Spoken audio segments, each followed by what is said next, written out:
Gloire à Dieu, alléluia. Que le Seigneur notre Dieu nous bénisse. Nous sommes très heureux d'être encore là ce soir. Aujourd'hui c'est mardi 21 avril. Il est déjà plus de 18 heures passées et nous sommes en direct du temple Bethléem à Abidjan, Côte d'Ivoire, le siège des églises sources de vie dans le monde. Nous voulons vous apporter nos salutations, les salutations de tous nos frères et sœurs partout dans le monde. Soyez encouragés, fortifiés, frères et sœurs. Veuillez vous asseoir dans vos maisons et prenons nos Bibles dans le psaume 23. Le psaume qui a traversé tous les temps, le psaume 23, le verset 4 que nous connaissons très bien. Mais nous pouvons lire à partir du verset 3.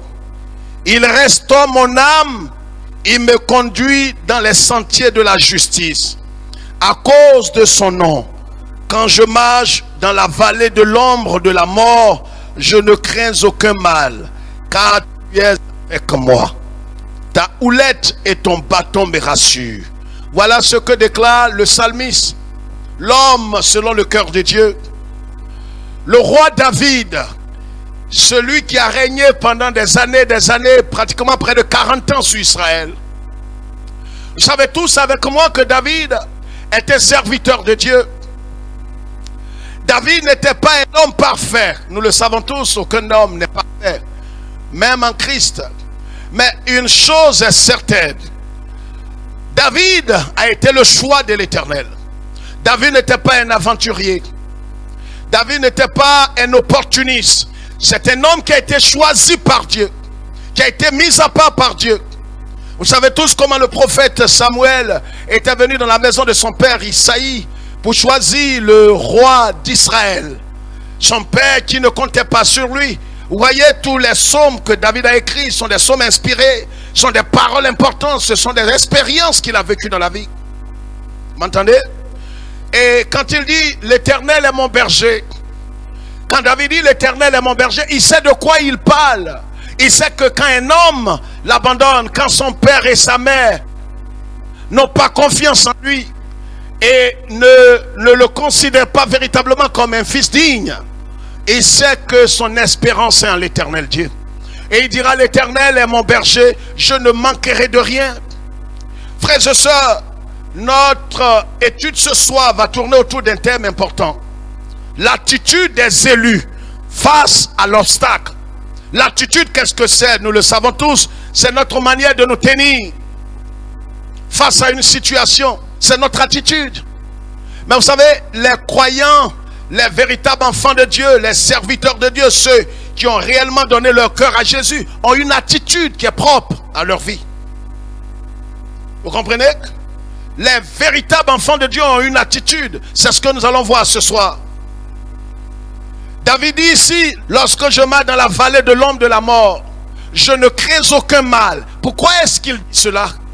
Sur quoi David s'appuie-t-il pour dire que je ne crains aucun mal lorsque je marche dans l'ombre de la vallée de la mort? Dans l'ombre de la vallée de la mort, tous les êtres humains ont peur, ils craignent. Mais lui dit, je ne crains aucun mal.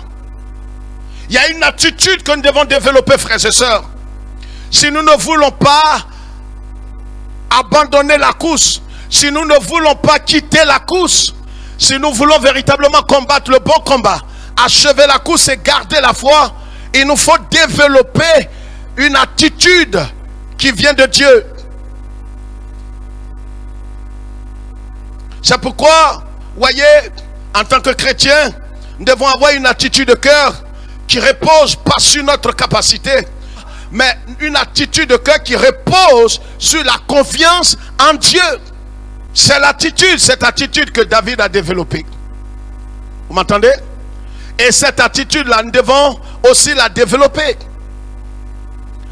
C'est cette attitude de cœur qui ne se repose pas sur nos acquis, qui ne se repose pas sur notre capacité, qui ne se repose pas sur notre conjoint, qui ne se repose pas sur notre patron, qui ne se repose pas sur un homme d'État, mais qui se repose sur la confiance en Dieu. C'est pourquoi le Seigneur Jésus-Christ dit que votre cœur ne se trouble point. Que votre cœur ne s'alarme point, en d'autres termes. Que votre cœur ne s'agite pas. Et pourquoi? Et même dans la calamité, dans les épreuves, dans la tempête, face à l'obstacle, notre cœur ne doit pas se troubler.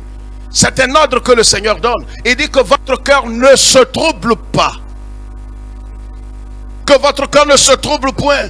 Et si le Seigneur le dit, lui qui est omniscient, lui qui est omnipotent, omniprésent, il sait de quoi il parle. En tant qu'être humain, face à l'obstacle, face à la montagne, nous avons un sentiment de peur, de crainte, de destruction qui nous anime. Mais si réellement nous avons une attitude de cœur qui repose sur véritablement la confiance en Dieu, nous allons changer d'attitude.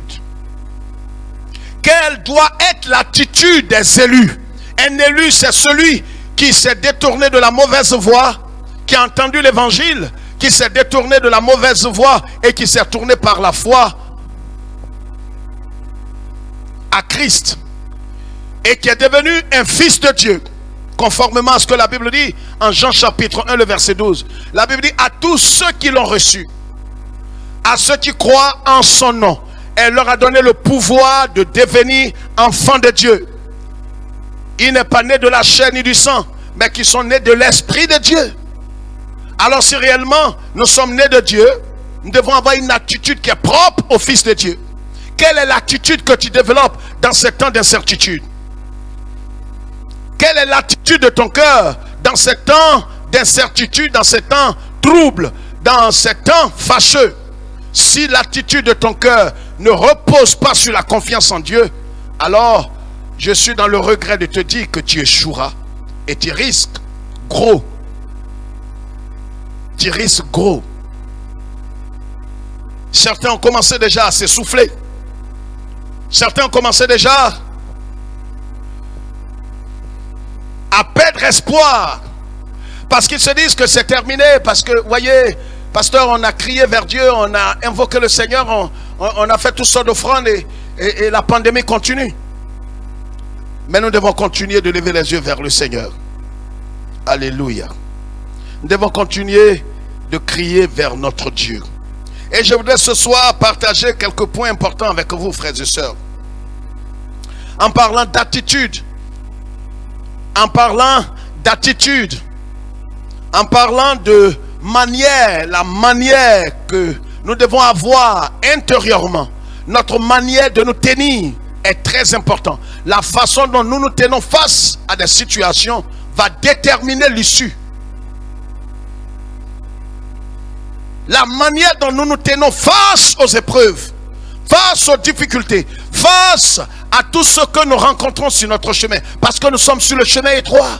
Nous ne sommes pas sur le chemin large, spacieux, où la plupart des religieux se trouvent, où la plupart des perdus se trouvent. Nous sommes sur le chemin étroit. Et sur le chemin étroit, nous n'avons pas le droit de faire ce que nous voulons. Nous sommes exactement comme dans le confinement. On ne fait pas ce qu'on veut, on fait ce que le Seigneur nous impose. Vous comprenez? Quelle est l'attitude que nous devons avoir? La bonne attitude face à l'épreuve. Ésaïe, le prophète, nous dit quelque chose ici. Ésaïe chapitre 30. Ésaïe chapitre 30, le verset 15 nous dit ceci. Car ainsi a parlé le Seigneur, l'Éternel, le Saint d'Israël. C'est dans la tranquillité et le repos que sera votre salut. C'est dans le calme et la confiance que sera votre force. Mais vous ne l'avez pas voulu. Voilà ce que dit l'Éternel Dieu par la bouche du prophète Ésaïe. Il y a une attitude que tous les élus doivent avoir. On ne doit pas agir et nous comporter comme les impies, comme les religieux. On ne doit pas avoir une attitude des impies. On ne doit pas réagir et agir comme les incroyants face à l'épreuve, face à la montagne. Il y a une attitude qui doit être propre aux élus. Alléluia. Il y a une attitude qui doit caractériser les élus, les fils de Dieu, pas les croyants évangéliques. Je ne suis pas en train de parler de l'attitude que doivent avoir les protestants, les évangéliques, les luthériens. Non, je parle de l'attitude, c'est-à-dire la manière de se tenir des véritables enfants de Dieu. Ceux qui ont le témoignage du Saint-Esprit, qui sont nés de Dieu et qui ont l'Esprit de Dieu. Il y a une attitude qui doit les caractériser. Et devant l'adversité, devant l'obstacle, devant les épreuves, devant la tempête, si cette attitude ne vous habite pas, vous échouerez. Vous allez perdre la foi. Voilà ce que déclare le prophète Ésaïe. Quelle doit être l'attitude de ceux qui ont mis leur confiance en Jésus-Christ. Ceux qui ont placé leur confiance en Jésus-Christ. Je ne parle pas de ceux qui sont à longueur de journée à l'église, en train de tomber en transe, chanter en langue. Rien contre cela, mais ce n'est pas l'essentiel. Est-ce que vous avez la certitude? Est-ce que vous avez le témoignage du Saint-Esprit que vous êtes des dieux? Que vous avez l'Esprit de Dieu? Que vous avez la vie éternelle? Il n'est plus question de pentecôtistes, de baptistes, d'assemblée de Dieu, de source de vie, de réveil, de quelque dénomination que ce soit. Ça n'a plus d'importance, ça n'a pas de valeur. Ce qui compte, est-ce que vous avez l'assurance de votre salut? Est-ce que vous avez le témoignage du Saint-Esprit que vous êtes de Dieu, que vous avez la vie éternelle? Et si vous êtes né de Dieu, que vous avez la vie éternelle, voilà ce que nous déclare le prophète Ésaïe. Quelle doit être notre attitude face à l'obstacle? Les enfants d'Israël étaient sortis de 430 ans de captivité de l'Égypte. Et la Bible dit qu'Amalek leur a barré le chemin. Alléluia. Quand Amalek leur a barré le chemin, ils ont consulté Dieu. Il y a une attitude que nous devons avoir. Quand la montagne se plante devant nous, quand l'adversité se plante devant nous, quand les obstacles s'imposent à nous, il y a une attitude que nous devons développer. Nous ne devons pas rester là comme des pleurnichards, des vaincus, des religieux. Vous savez qu'il y a des gens qui sont allés tout le temps à l'église, mais leur cœur n'a jamais été circoncis. C'est comme les ramassis. Vous m'entendez là? Les ramassis. Ceux qui ont suivi Israël dans le désert, qui étaient en Égypte, ils n'étaient pas juifs, ils n'étaient pas hébreux. Mais quand ils ont entendu que Dieu a visité Israël et qu'Israël quittait la captivité, ils ont suivi Israël. Voici des ramassis parmi nous aujourd'hui, des traîtres de l'alliance, des gens qui sont des infiltrés parmi les chrétiens évangéliques. Et cette pandémie va révéler leur vraie nature et leur vraie identité. Beaucoup ont commencé à se plaindre. Beaucoup ont commencé à retrouver leur nature déchue. Ils se laissent facilement corrompre par les prophètes de malheur. Parce qu'ils ont la même pensée, la même mentalité. Vous m'entendez là? Les ramassistes, c'est eux qui suivaient Israël dans le désert. Et c'est eux qui poussaient Israël à se plaindre. Ils voulaient manger les tomates. Ils voulaient retourner en Égypte. Vous savez, ce sont les épreuves qui révèlent notre véritable identité en Jésus. C'est dans les épreuves qu'on voit ceux qui ont la nature de Christ. Ceux qui sont nés de Dieu et qui ont l'esprit de Christ. Parce que là, tout le monde est éprouvé. Vous savez, l'or pur sort à partir du feu. C'est le feu qui révèle la nature de l'or vrai. Et c'est dans ce temps que nous sommes frères. Vous m'entendez là? C'est dans ce temps que nous sommes. C'est maintenant qu'on peut découvrir quels sont ceux qui sont de véritables enfants de Dieu, nés de nouveau, ayant l'esprit de Christ.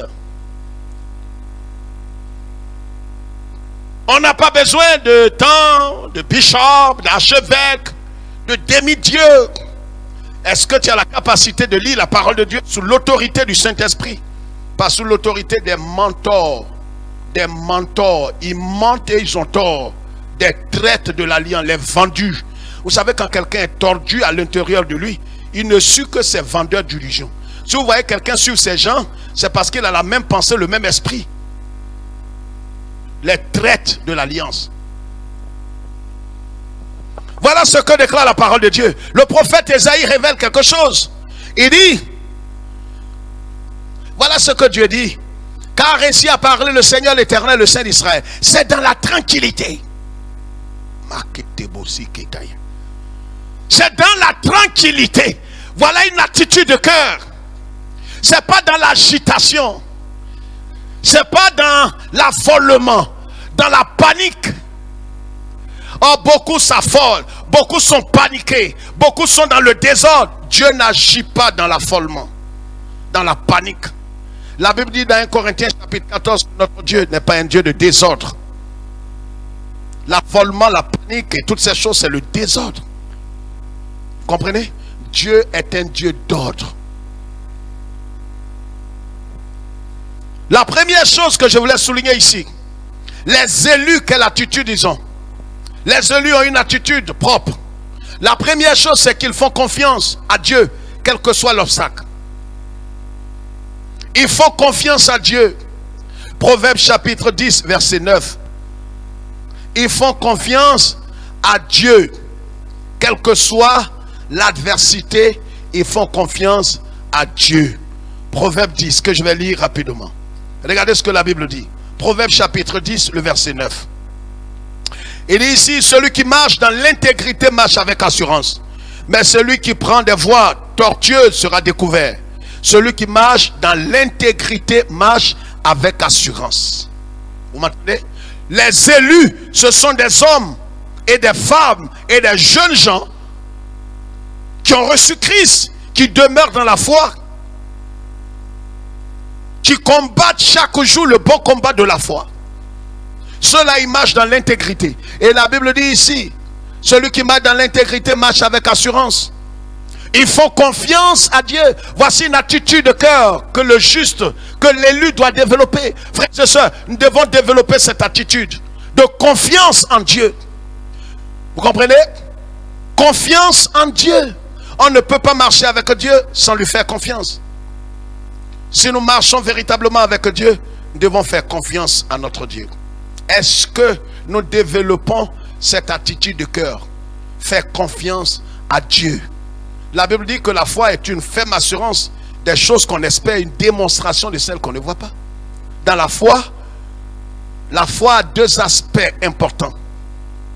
Croire que ce que Dieu dit est la vérité et avoir confiance en ce Dieu-là. Vous comprenez? Et si nous n'avons pas confiance en ce Dieu, ça veut dire que nous ne sommes pas véritablement ses enfants.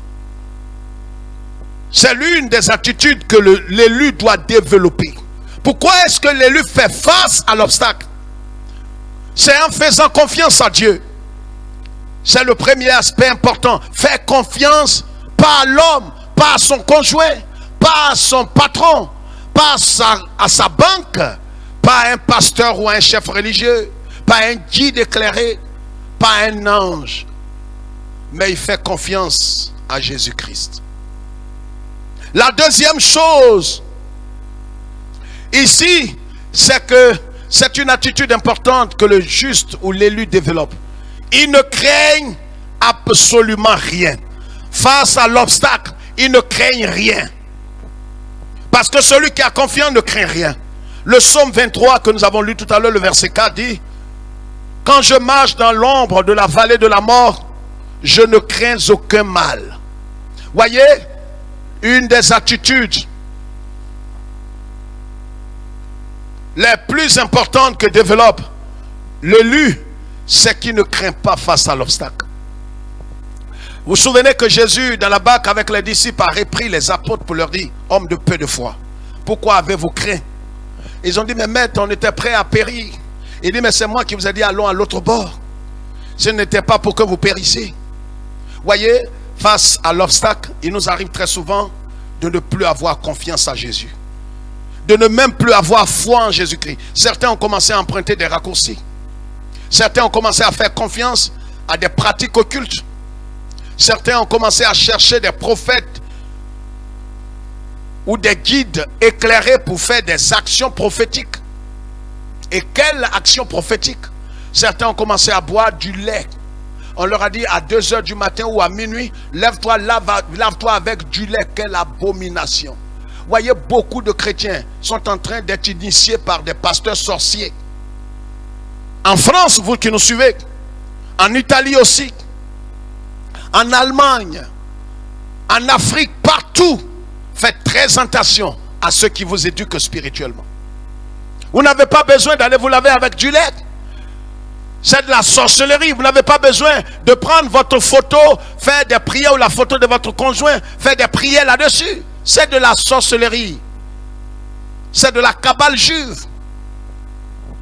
Aujourd'hui, beaucoup de chrétiens sont de la sorcellerie sans le savoir. Sont initiés, sont des pratiquants de la sorcellerie. Parce qu'ils ont suivi des bergers, eux-mêmes initiés à des loges. C'est le temps de faire très attention. Quelle est l'attitude de votre cœur face à cette épreuve? La première chose, c'est que les véritables élus font confiance à Dieu. La deuxième chose, ils ne craignent rien. La peur paralyse. David dit, lorsque je marche dans l'ombre de la vallée de la mort, je ne crains aucun mal. Pourquoi est-ce qu'il ne craint pas là où les autres craignent? Il le dira dans le verset que parce que toi tu es avec moi. Il ne dit pas parce que j'ai tué Goliath. Je suis un habile chasseur. Parce que j'ai tué des loups, j'ai tué des lions. David ne comptait pas sur sa capacité propre. Vous savez, ceux qui échouent et ceux qui sont très souvent humiliés dans la marche chrétienne, c'est des imbus, des fanfarons, des orgueilleux, des gens qui n'ont pas renoncé à leur vie, renoncé à leur capacité, qui n'ont pas renoncé, qui ne sont pas prêts à renoncer à leur volonté propre. Ils comptent sur leur capacité, leur intelligence, ils comptent sur leur force, ils comptent sur leurs dons. Des ignobles. Et si tu es au nombre de ceux qui comptent sur leur capacité propre, tu échoueras. Lamentablement. David ne dit pas je compte sur mon père, je compte sur mon savoir-faire, je compte sur ma capacité. Il dit parce que toi Jésus, parce que toi l'Éternel, tu es avec moi. Vous comprenez ce que je dis? Ils ne craignent rien. La troisième chose, ils sont calmes intérieurement. C'est ce que nous avons lu en Ésaïe 30. Ils sont calmes. Ils ne sont pas agités à l'intérieur d'eux. Regardez comment face à des obstacles, à des épreuves, à la tempête. Regardez comment les apôtres étaient agités dans la barque. Ils étaient agités. Et combien de personnes n'ont pas été agitées face à des épreuves? Nous sommes agités, nous sommes perturbés. C'est vrai, la chair a fait qu'on a été agités. Mais nous devons nous ressaisir à un certain moment. Et savoir que le Seigneur est avec nous. Et que c'est le Seigneur qui est notre berger. Vous m'entendez? Ils sont calmes, les élus. Pourquoi? Parce que le prophète dit ici, c'est dans le calme et la confiance que sera votre force. Pourquoi beaucoup ont perdu la force spirituelle? Parce qu'ils sont agités, perturbés. Voyez, dès qu'il y a, regardez même dans la vie active, quand il y a un accident, très souvent ceux qui sautent du véhicule, de la voiture, ils se font très souvent écraser. Dès que la voiture perd le contrôle, les premiers à sauter sont les premiers à mourir. Notre Dieu est un Dieu qui est au contrôle de la situation. Notre Dieu, rien n'échappe à notre Dieu. Cette pandémie n'échappe pas à notre Dieu. Cette pandémie n'effraie pas notre Dieu. Il est au contrôle. Il est assis sur son trône. On le chante, mais notre cœur ne le croit pas suffisamment. Mais un élu, c'est celui qui croit, qui a mis sa confiance en l'Éternel, qui ne craint aucun mal. Et troisièmement, qui intérieurement, il n'est pas agité. Il est calme à l'intérieur de lui. C'est pas facile. Mais l'Esprit de Dieu dit par la bouche du prophète Ésaïe, c'est dans le calme et la confiance que sera votre force. Pourquoi est-ce que notre force spirituelle nous quitte? On peut faire des offrandes, on peut faire des dons, c'est des choses importantes. Mais vous voyez, notre force peut nous quitter. Aujourd'hui, certains commencent à voir des choses bizarres. Certains sont troublés. Certains commencent à faire des songes de mort, de cercueil, d'enterrement. Certains commencent à faire déjà leur, comprenez ce que je veux dire, leur testament. Et pourquoi toutes ces choses? Des gens nous appellent pour dire, pasteur, je commence à avoir peur. Mais si tu as peur, la peur va t'emporter. Ce que tu crains, c'est ce qui t'atteindra. C'est pourquoi ne soyons pas agités. Soyons calmes à l'intérieur de nous. Quand nous avons foi en Jésus-Christ, quand nous avons mis notre confiance en Jésus-Christ, c'est pourquoi Jésus dit, voyez, à chaque fois que le Seigneur est apparu aux apôtres, la première parole, ce n'est pas comment il dit que la paix soit avec vous.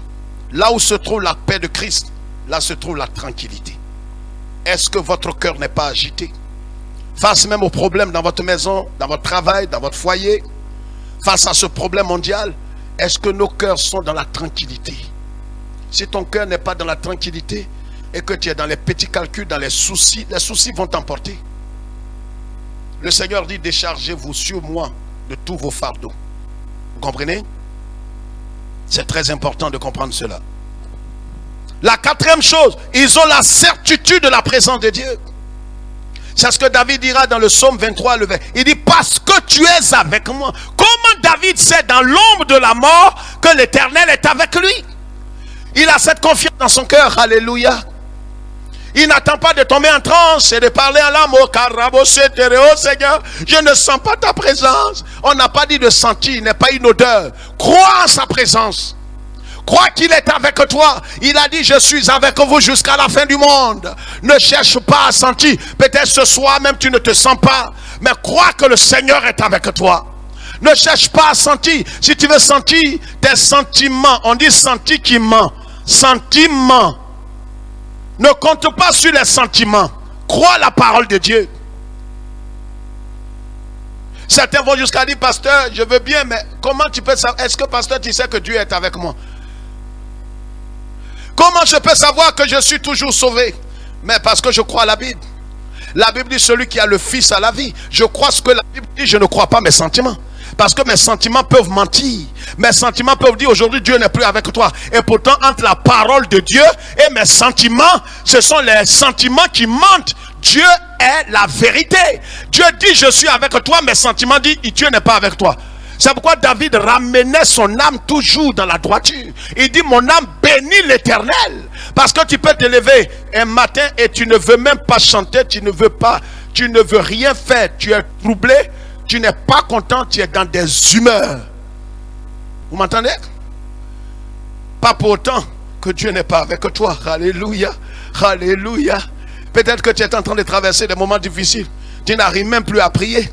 Peut-être tu es troublé dans ton fort intérieur. Et tu te demandes, est-ce que le Seigneur est encore avec moi? Bien sûr que si. Le Seigneur est avec toi. Il a dit, je suis avec vous jusqu'à la fin du monde. Regardez votre ombre. C'est dans la journée, en plein midi que vous voyez votre ombre. Mais est-ce que le soir vous voyez votre ombre? Non. Mais est-ce que pourtant que votre ombre n'est pas avec vous? Mais je vais vous dire quelque chose de plus grave. Votre ombre n'est pas plus fidèle que la présence de Jésus. Jésus est plus fidèle que votre ombre. Lorsque vous ne verrez pas votre ombre, sachez que Jésus, lui, il est avec vous. Alléluia, alléluia, alléluia. Et regarde, ton ombre n'est pas plus fidèle que la présence de Jésus. Même lorsque tu ne sens pas la présence de Dieu, la présence de Dieu est là. Jésus est avec toi. Jésus est en toi. Jésus habite en toi. Il est en toi. Est-ce que tu peux dire Alléluia? Il est en toi. C'est pourquoi ne crains pas. Il dit en Ésaïe 41, ne promène pas les regards inquiets. Je suis avec toi. Lorsque tu traverses les fleuves ne vont pas te submerger. Tu traverseras le feu ne va pas te brûler. Pourquoi? À cause de sa présence. Alléluia. Frère, c'est une bonne parole de Dieu pour nous ce soir. L'attitude des élus face à l'obstacle. Ils font confiance à Dieu. Ils ne craignent rien. La troisième chose, c'est qu'ils ne sont pas agités. Ils sont calmes à l'intérieur d'eux. La quatrième chose, ils ont la certitude de la présence de Dieu. Et l'apôtre Paul dira, je sais en qui j'ai cru.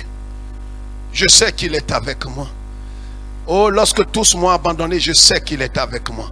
Frère, je veux que tu aies cette foi inébranlable. Le diable va vouloir te faire douter de la présence de Dieu. Dès que tu doutes de la présence de Dieu, c'est fini. tu vas commencer à sombrer. Tu vas commencer à chavirer. C'est pourquoi ce soir, ressaisis-toi. Loue Dieu. Loue Dieu. Ce soir, dans ton adoration, loue Dieu. Si tu es baptisé du Saint-Esprit, que tu parles en langue, commence à chanter des cantiques en langue. Commence à louer l'Éternel. Tu comprends? Il est avec toi. La cinquième chose, ils ont une attitude de reconnaissance envers Dieu. Une attitude de reconnaissance envers Dieu. Le psaume 103. Et nous allons prier le Seigneur. Le temps est avancé. D'accord? Le psaume 103. Nous lisons à partir du verset 1. Mon âme bénit l'Éternel. Que tout ce qui est en moi bénisse son Saint-Nom. Mon âme bénit l'Éternel et n'oublie aucun de ses bienfaits. Et n'oublie aucun de ses bienfaits. C'est David ici qui parle. C'est un psaume de David. Il sait de quoi il parle. Il sait comment l'Éternel Dieu l'a délivré de toutes sortes d'attaques de Saül. Comment il a échappé au tranchant de Goliath. Comment il a échappé au tranchant des Philistins. Et c'est pourquoi David, qui est un juste, qui est un élu, dit: mon âme bénit l'Éternel. Vous savez, à un certain moment, vous savez, quand on vient à la conversion, pour ceux qui sont véritablement en Christ, on peut être sauvé sans que sa vie ne soit transformée. Vous comprenez ce que j'ai dit? Et vous avez besoin que votre âme soit totalement transformée à l'image de Christ. C'est cela qui est le vrai combat de la foi. Le combat de la foi n'a rien à voir à chasser des démons. Chasser des démons, ça c'est le b.a.-ba de la foi chrétienne. Mais le bon combat de la foi, c'est vivre et permettre à la croix de Christ, en renonçant à sa volonté propre, permettre au Seigneur d'imprimer le caractère de Christ dans notre âme. Voilà le vrai combat.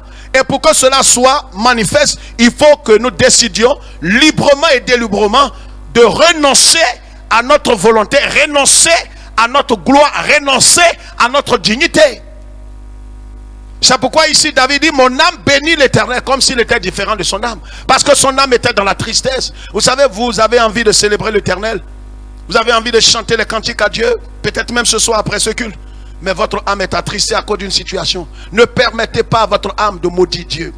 Ne permettez pas à votre âme de demeurer dans la tristesse. Vous devez marcher par l'esprit et non par votre âme. Vous m'entendez? L'homme véritable converti est esprit, âme et corps. L'inconverti est corps, âme et esprit. Si vous marchez comme âme et esprit, vous n'êtes pas converti. C'est pourquoi l'apôtre Paul dit en Galates 5: marchez selon l'esprit et vous n'accomplirez pas les désirs de la chair. Et la chair inspire votre âme à ne pas vouloir les bienfaits de Dieu. Voyez, les élus, pourquoi est-ce qu'ils triomphent des obstacles?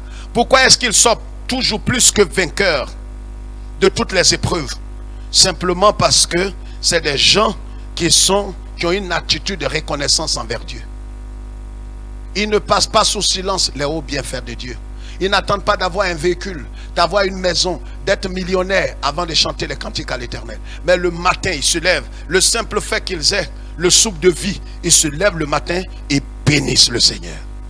Le simple fait qu'ils aient quelque chose juste à manger. Peut-être qu'ils ne mangent pas comme le riche. Mais le simple fait qu'ils aient quelque chose à mettre sous la dent, ils bénissent Dieu. Voici les 5 attitudes que doivent développer les élus. La première chose, comme je l'ai dit, il faut confiance à Dieu. Quelle que soit la nature et la grosseur de l'obstacle. La deuxième chose, ils ne craignent rien. Ne crains rien. Ce que tu crains, c'est ce qui va te tuer. Ce que tu crains va t'atteindre. Si tu ne vois que des cercueils, donc à Dieu. Si tu ne vois que la mort, allons à Dieu. Mais ce soir, cette attitude peut changer. Dis Alléluia. Dis Amen. Cette attitude de cœur peut changer par la puissance du Saint-Esprit. C'est pourquoi l'apôtre Paul dit, pour terminer, soyez transformés par le renouvellement de l'intelligence. Notre intelligence est dans notre âme. Vous savez que l'âme a 3 composantes. Il y a l'intelligence, il y a les émotions, il y a la volonté. Et nous sommes venus à Christ avec ces 3 aspects souillés par Satan. Notre volonté est souillée. Notre intelligence est souillée. Nos émotions sont souillées. C'est pourquoi quelqu'un peut dire je t'aime. Mais en te disant je t'aime, il ne t'aime pas. Vous comprenez? C'est pourquoi les traîtres, ils peuvent aimer 2 femmes à la fois. Un homme normal ne peut pas aimer 2 femmes à la fois pour les épouser. C'est des traîtres. Et quand nous venons à Christ, alors notre intelligence, notre volonté et nos émotions doivent passer par la croix pour que notre âme soit purifiée, restaurée. C'est ça le combat. C'est pourquoi un chrétien, on ne cherche pas la délivrance. La délivrance du chrétien passe par la croix, par le renoncement à sa vie. Renoncer à son titre, à son honneur, renoncer à ses désirs, renoncer à sa justice, renoncer à sa gloire, renoncer à sa raison. Voici le vrai combat de la foi. Combat de la foi, ça n'a rien à voir avec chasser démons. Chasser démons, ça c'est les béabas, ça c'est maternel dans la foi. Aujourd'hui, des gens sont misérables. Dès qu'ils chassent des démons, ils se glorifient dans la chair. Et Jésus dit en Matthieu 7, plusieurs diront, n'avons-nous pas chassé les démons? Chasser les démons ne veut rien dire. Tu as chassé les démons, ne te glorifie pas. Tu n'as rien fait. Vous comprenez? Quand tu es prêt à renoncer à ta vie, c'est là la vie chrétienne véritable. Quand tu es prêt à dire non, lorsque tu as raison, et que quelle que soit ta raison, tu laisses tomber ta raison pour aller vers celui qui t'a offensé, c'est là le chemin étroit. C'est là porter sa croix. C'est ce qui honore Christ. Et c'est ce que 80% des chrétiens ne veulent pas. Mais les élus développent cette attitude de cœur. Bien-aimés frères et sœurs, voici la parole de Dieu pour nous. Le temps est avancé et nous allons courir pour rentrer à la maison. Frères et sœurs, donc, qu'est-ce qu'il faut faire? Ils font confiance à Dieu. Quel que soit l'obstacle, ils ne craignent rien. Parce que leur vie est cachée avec Christ en Dieu. Là encore, il y a des gens mal affermis, tordus à l'intérieur d'eux qui continuent de croire, les vendeurs d'illusions. Un chrétien normal qui croit qu'un sorcier peut le tuer, il est sous la malédiction, il est jugé, il est tordu. Si vous continuez de croire, malgré votre foi en Jésus-Christ, vous êtes nés de nouveau. Et malgré ce que la Bible dit en Romains 8:1, Colossiens 3:1-3, que nous sommes morts, notre vie est cachée avec Christ. Malgré cela, si vous continuez de croire qu'un sorcier ou un vaudou peut vous tuer, vous êtes pire que les impies. Tu es pire que les démons. Parce que tu traînes le sang de Jésus dans la boue. Tu dévalorises le sang de Christ. Ne suivez pas ces vendeurs d'illusions. Même dans nos églises sources de vie, si vous entendez quelqu'un qui dit oui, c'est vrai que tu es converti, tu es sauvé, mais tu vois, je dois faire une prière pour être protégé, fuyez-le. C'est un infiltré, un djihadiste spirituel, un traître, un vendu. Fuyez-le et dénoncez-le. C'est un loup. Il n'est pas des nôtres. Ils ne craignent rien. Ils ne se reposent pas sur eux-mêmes, mais parce qu'ils comptent sur la présence de Jésus-Christ. La troisième chose, ils sont calmes intérieurement. Pourquoi? Parce que le Saint-Esprit dit, c'est dans le calme, n'est-ce pas? Dans le calme et la confiance que repose votre force. Et dans la tranquillité et le repos. Regardez ce que le prophète a vécu dans 2 Rois, une histoire que plusieurs connaissent. 2 Rois, chapitre 6, le verset 14 à 18. Un passage que vous allez lire chez vous. Le serviteur du prophète Élisée est sorti un matin, il a vu que la maison du prophète était encerclée par une force ennemie. Il est rentré précipitamment pour dire, prophète, nous sommes morts, nous sommes morts, nous sommes morts. Vous savez, quand vous avez placé votre confiance en Jésus-Christ, vous ne marchez plus par la vue, vous marchez par la foi. Élisée est sorti pour dire, ceux qui sont avec nous. Oh, pourtant ils étaient 2. Vous savez, quand vous marchez par la foi, ceux qui marchent par la vue, il va être fou. Vous allez le rendre fou. Élisée dit, ceux qui sont avec nous, il dit, ceux qui sont avec nous sont plus nombreux que ceux qui entourent notre maison et les chars. Ah, comment ça? Parce que son serviteur est un homme charnel. Il marche par la vue. Élisée marche par la foi. Vous savez, les élus marchent par la... Habakkuk 2 dit, mon juste vivra par la foi. Si vous marchez par la vue, par l'écoute de ce que vous entendez, vous allez périr, vous allez mourir. Marchez selon la parole révélée. C'est ce qui fait autorité en matière de foi. La parole de Dieu, pas la parole d'un prophète. d'un archevêque, d'un bishop, du pape. Mais la parole irréversible, c'est ce qui fait autorité. C'est sur ça que nous fondons notre confiance. Ce n'est pas sur les pensées, les rêves des pasteurs. Amen. Que Dieu nous bénisse et que le Seigneur nous fortifie. La quatrième chose, c'est qu'ils sont certains de la présence de Dieu. Ils ont la certitude de la présence de Dieu. C'est pourquoi David a dit, je ne crains aucun mal, car tu es avec moi. Pas mon bâton est avec moi, pas des dons spirituels avec moi, mais parce que toi-même tu es avec moi. Et la cinquième chose, c'est qu'ils ont une attitude de reconnaissance. Nous allons prier le Seigneur. Quand ces 5 attitudes-là sont développées dans la vie véritablement d'un élu, la montagne va être écartée. La montagne sera aplanie. Par qui? Pas par l'élu, mais par le maître de l'élu. Prions le Seigneur. Veuillez vous tenir debout dans votre maison. Oh, alléluia, alléluia, alléluia. Levons les mains plus vers Dieu et disons merci au Seigneur. Si tu es véritablement un élu, lève les mains vers Dieu et bénis le Seigneur ce soir. Bénis le Seigneur. C'est vrai, nous avons pris du temps et il est déjà 19h ou plus. Mais bénis le Seigneur ce soir. Dis-lui merci de tout ton cœur. Et dis-lui, Seigneur notre Dieu, je veux permettre au Saint-Esprit de développer cette attitude de confiance. Cette attitude de confiance en Dieu. Je vais avoir cette paix intérieure, ce calme intérieur. Je vais avoir cette certitude de la présence de Dieu. Je ne veux plus compter sur mes sentiments, mais je veux compter sur la présence de Dieu. Béni sois-tu, Seigneur notre Dieu et notre Père. Merci pour ta parole qui nous repositionne. Nous ne voulons pas compter sur, Seigneur notre Dieu, les sentiments de notre âme. Nous ne voulons pas compter sur notre capacité propre. Nous n'en avons pas. Saint Paul a dit, il n'y a rien de bon à moi. Nous voulons compter sur toi, notre Seigneur. C'est pourquoi, comme David, nous disons que le Seigneur Jésus est notre berger. De qui aurais-je peur lorsque je marche sur le sentier de la justice, dans l'ombre de la vallée de la mort? Je ne crains rien parce que tu es avec moi.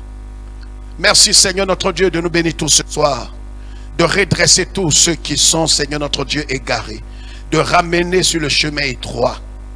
Amène-nous Seigneur à passer par la croix, à accepter de mourir à nous-mêmes et laisser Christ nous conduire. Car quand Christ nous conduit, nous avons la certitude de la victoire. À toi seul toute la gloire, au nom de Jésus-Christ. Amen. Que Dieu nous bénisse et que le Seigneur nous garde dans le creux de ses mains. Vous savez, ce vendredi, nous avons encore un message important. Et le dimanche, nous aurons une surprise de taille. Notre pasteur, notre pasteur qui dirige nos églises aux États-Unis, sera notre orateur ce dimanche. Il a un message important que Dieu a mis sur son cœur pour nous.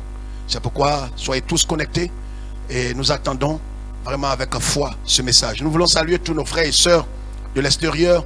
Il y a des gens qui nous suivent vraiment dans des coins retirés comme au Cameroun, dans des villages, qui nous suivent au Gabon, qui nous suivent en RDC, qui nous suivent même en Afrique du Sud.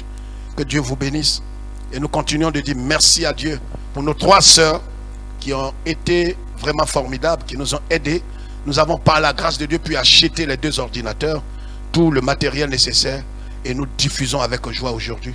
Et nous voulons rendre toute la gloire à notre Dieu. Que Dieu se souvienne de vous et qu'il vous comble véritablement selon vos besoins, au nom de Jésus-Christ. Soyez tous bénis et que le Seigneur soit avec nous. Shalom.